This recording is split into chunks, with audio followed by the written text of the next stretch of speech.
Hey guys, what's up? Welcome to my channel. My name's Nessa, and today I want to share with you the 18 books that I read in the month of August. August was a really good reading month for me in terms of quantity. I read obviously 18 books and I believe 7,000 pages. But in terms of quality, nothing really stuck out to me, if I'm going to be just so honest and truthful.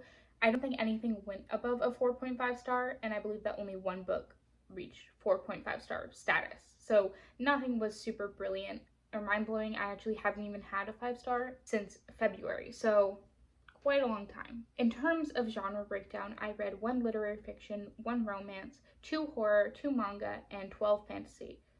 So I started out the month by finishing off the Percy Jackson series. I had about 3 books left: Titan's Curse, Battle of the Labyrinth, and The Last Olympian. I would say as a whole, I would give the series 4 stars. I was a huge fan of it. I thought that the writing was really witty, although a little bit juvenile, but that makes sense considering it's a middle grade fantasy series, so really, you can't even complain about that. I just love how fresh this take on Greek mythology is. It isn't supposed to be taken too seriously, and you can tell that all of the characters are so full of life. Obviously, I'm a huge fan of the Annabeth and Percy relationship. I thought that they were really cute, but additionally, I really love Tyson as a character. I thought that he was such a strong addition, and he just brightened up every single one of the books that he was in.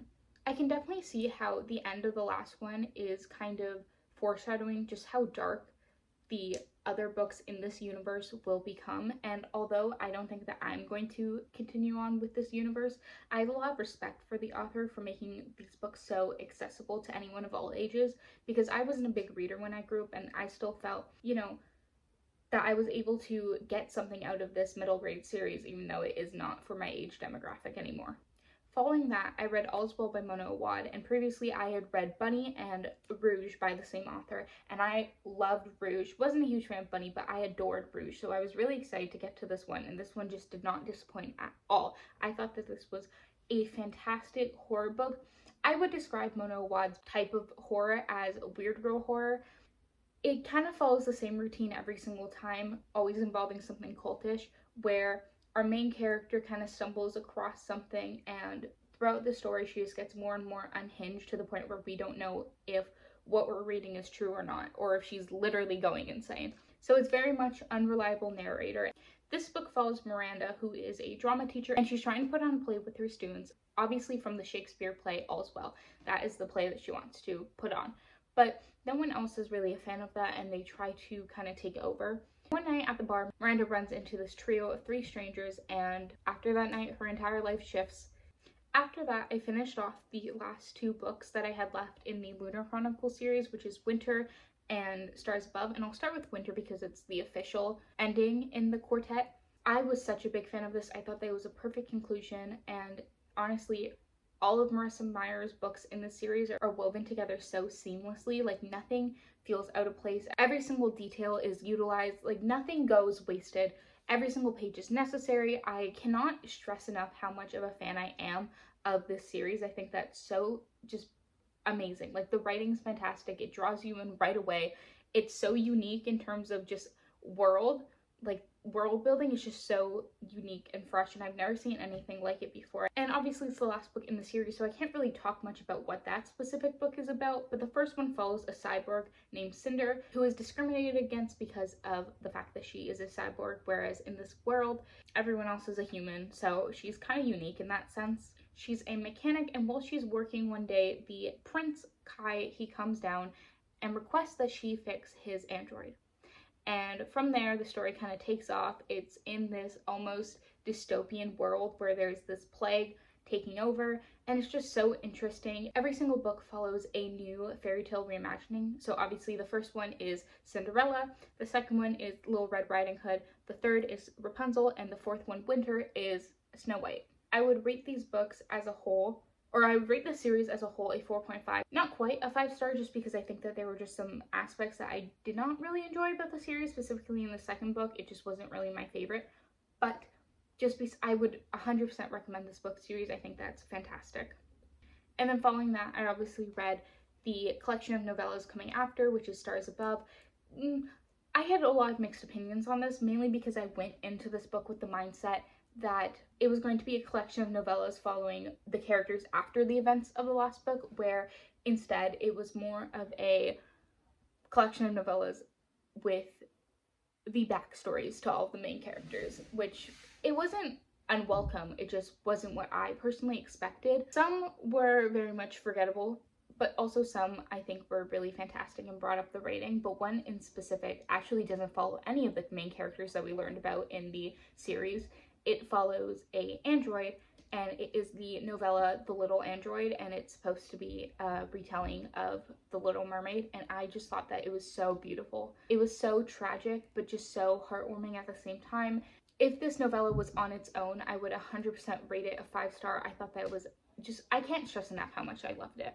Then I picked up Masters of Death from my library, and this book was my introduction to Olive Blake's writing because I wanted to kind of step in with some of her other work before I get into the Atlas 6 series. I don't know what the official name of the series is, but that's the one that I own because I'm planning to pick that one up in September. This book was not all what I had expected.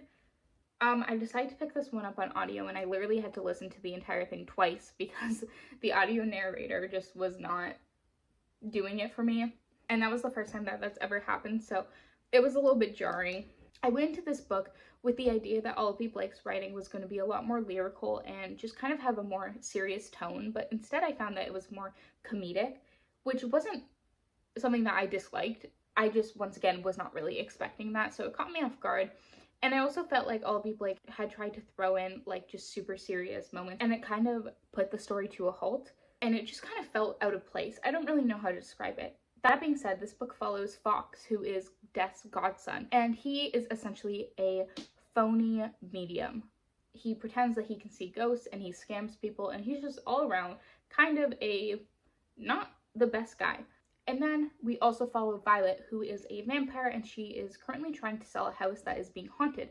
So in order to try and get the ghost out of her house, she goes and contacts Fox to try to do some sort of exorcism type situation, but obviously since he's a phony, it doesn't really work out. And through an ensemble of characters, we kind of get into the actual plot, which obviously I won't spoil because I think it's supposed to be a surprise. It's not really included in the synopsis. So I think part of it is on me for not reading it in the proper season, which is autumn, because it's definitely more of an autumnal spooky book. And instead I read it like in the peak of summer. So if that sounds interesting to you, definitely wait until this season to read it. I then read the Shadow and Bone trilogy. This trilogy is nothing special, like at all in concept. It's not like, it's nothing unique, but I still found myself really enjoying it because of how much fantasy I'd been reading over the previous 2 months. Everything just felt the same to me, very much heavy romantasy vibes. So just to kind of read a series where romance is not the driving force and instead it actually has a very unique world with a unique magic system, I was really happy to read that. Overall, I think I would rate the trilogy as a whole a 4-star, but I do think that the first book was definitely the strongest, especially because of the Darkling. I think that throughout the entire trilogy, he and Elena had such an interesting dynamic, and I would have loved to see that utilized more, because I feel like Leigh Bardugo didn't squeeze everything out of it that she definitely could have, in my opinion. With all of the love interests that are introduced in this series, Elena kept on going back to the same one every single time, despite how many times he messed up and literally would not apologize for it, and it just kept bugging me. I know a lot of people give Leigh Bardugo crap for how she decided to end the series, but honestly, I think that makes sense for our main character, and I really don't see it going any other way. The next book that I read was Powerless by Lauren Roberts, and this book, I will try to keep my review brief just because I did not enjoy this book at all. My rating is a 2-star, and I feel like that's even me being generous. I'm not going to touch on the plagiarism claims that have been going around regarding the Red Queen because I haven't read the Red Queen, but I will say that there are some scenes that seem like they were taken verbatim from the Hunger Games. And I'm not just talking about the general concept of trials because I know that's an insanely popular kind of trope. I'm talking about like specific scenes and aspects. And it was just a little bit jarring to read about because I was like, have I read this before? I have. Overall, it just wasn't my thing. It was very much kind of a copy and paste romantasy. I can understand why other people like it. It's just not really my thing personally. The banter and dialogue especially felt really forced and just cringy. Like, it did not make me swoon. It just made me kind of feel icky. Then I read Mother Thing. This was along the lines of a Mona Awad book in terms of kind of weird girl horror. It is an exaggeration of mother-in-law and daughter-in-law relationships and mother and son relationships and just how those dynamics work. The book follows a wife and a husband, I don't remember their names, I'm so sorry, where the husband is grieving the loss of his mother and claims that he is seeing her ghost. And that kind of sends the wife into a massive spiral, and she goes insane, and we're following her as she kind of goes insane. And the entire book is just very much kind of wacky. Like, you don't really know what's going on, but I really enjoy that. Overall, I would give this book like a 3.5. It was nothing special, but I think that was definitely interesting. I truthfully really enjoyed it. And the cover is beautiful. I mean, come on. Then I read A Court of Silver Flames by Sarah J. Maas. This is the last book in the ACOTAR series. This book was a disappointment, if I'm going to be honest. I rated this a 3. I feel like even that's being kind of generous. I had this book marked as a 5-star prediction because of the little snippets and crumbs that we had gotten of Cassian and Nesta in the previous 2 books. I thought that they had such an interesting kind of dynamic. But unfortunately, this disappointed me. I think that Sarah J. Maas deciding to go for a more physical route first rather than develop their romantic relationship definitely ruined the story and dragged it down. I don't think that need to be 750 pages considering the main conflict was resolved in literally a page. It just felt so unnecessary and like she was writing just to get those pages in. Like, it really was not necessary at all. Maybe this is a controversial opinion, but I really don't understand why Nesta was like always seen as the bad guy, especially in this book and the arguments that took place. And with the arguments that took place, I was always on Nesta's side. And I don't know if we were supposed to be or not, but especially the one, I won't obviously say what it is, but especially the one with Reese. I was supposed to be on his side? No. Like, that's insane to me. And I hate how everyone villainized her. I was truly, this book made me hate everyone. And I'm not really looking forward to the next one because I don't know what direction she's going to take for it. The next book that I read was Outlawed by Anna North. And this book is a kind of historical literary fiction western book. And it follows our main character, Ada, as she is kicked out of her super misogynistic town because after a year of marriage, she does not get pregnant. This town is very much reminiscent of the Grace Year, if you've read it, in terms of how they view women and how much Christ is centered in their life. I really enjoyed the writing in this one. It was like super simple but super engaging. I was immediately immersed in this book, like from page 1.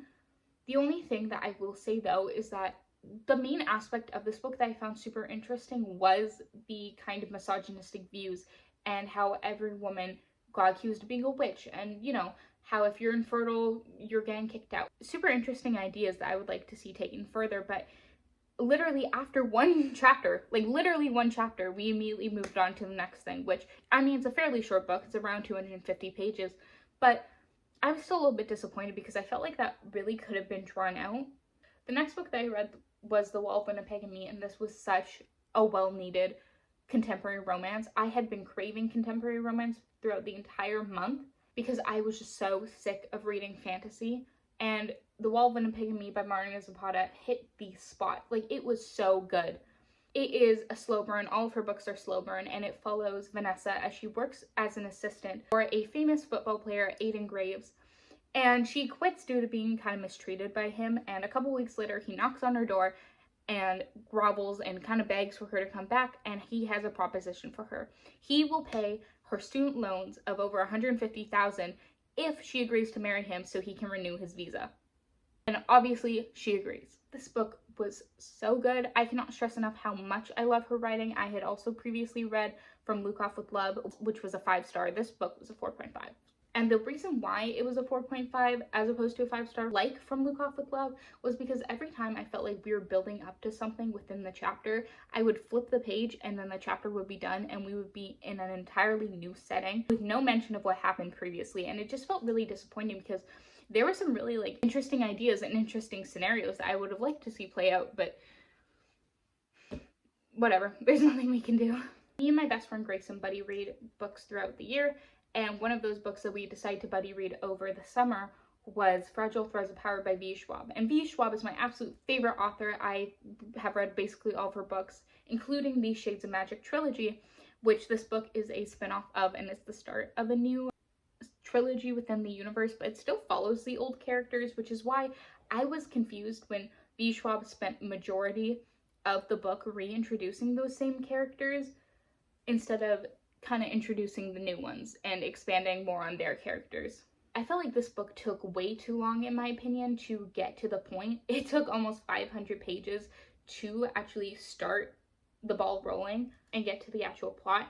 The ending really saved it for me. That boosted it a whole star. I was originally going to rate it a 3, but now it's a 4 because I thought that the ending was fantastic and I honestly cannot wait for the next book. And lastly, I read 2 volumes of Spy Family this month, Volume 9, Volume 10. I'm so in love with Volume 9's cover. Ugh. These books are honestly just a fun time. I have nothing to say against them. They are just a very comedic, lighthearted series following a family consisting of a telepath, a spy, and a hitwoman, but neither of them know what each other are, if that makes sense. So it just creates a bunch of really fun scenarios. None of these have been super mind-blowing to me, but they all have been consistent enough that I have continued picking up the series, and I'm trying to read 2 a month now, so that way, you know, I can actually be caught up to the series. That is all that I read this month. Please let me know what your favorite book of the month was down below. If you like this video, feel free to like and subscribe, and I'll see you later. Bye!